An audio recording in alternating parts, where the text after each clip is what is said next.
Hi all. ಹಾಗೆಯೇ ಇವತ್ತು ನನ್ನ ಮಿನಿ ಬ್ಲಾಗ್ನ ಬೆಳಗ್ಗೆಯಿಂದ ಸ್ಟಾರ್ಟ್ ಮಾಡಿದ್ದೀನಿ. ಹಾಗೆ ಬೆಳಗ್ಗೆ ಅಜ್ವಾನ್ ನೀರನ್ನ ಕಾಯಿಸ್ಕೊತಾ ಇದ್ದೀನಿ. ಬೆಳಗ್ಗೆ 1 ಕಪ್ಪು ಅಜ್ವಾನ್ ನೀರನ್ನ ಕುಡಿತಾ ಇದ್ದೀನಿ.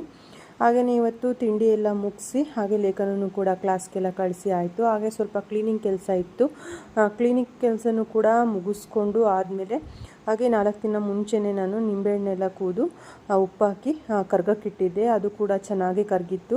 ಹಾಗೆಯೇ ಇವತ್ತು ಸ್ವಲ್ಪ ಟೈಮ್ ಇತ್ತಲ್ಲ ಅಂದ್ಬಿಟ್ಟು ಅದಕ್ಕೆ ಮಸಾಲೆ ರೆಡಿ ಮಾಡ್ಕೊಳ್ಳೋಣ ಅಂದ್ಬಿಟ್ಟು ಮಸಾಲೆ ಎಲ್ಲ ರೆಡಿ ಮಾಡಿಕೊಂಡು ಮಸಾಲೆ ಮಿಕ್ಸ್ ಮಾಡಿ ಉಪ್ಪಿನಕಾಯಿನ ಎತ್ತಿಟ್ಕೊತಾ ಇದ್ದೀನಿ.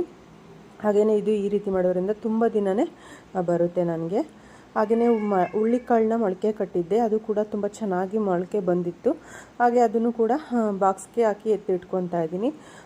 ಹಾಗೆಯೇ ನಾನಿಲ್ಲಿ ಒಂದು 2-3 ದಿನಕ್ಕಾಗುವಷ್ಟು ಹುರುಳಿಕಾಳನ್ನ ಮೊಳಕೆ ಬರೆಸಿದ್ದೆ.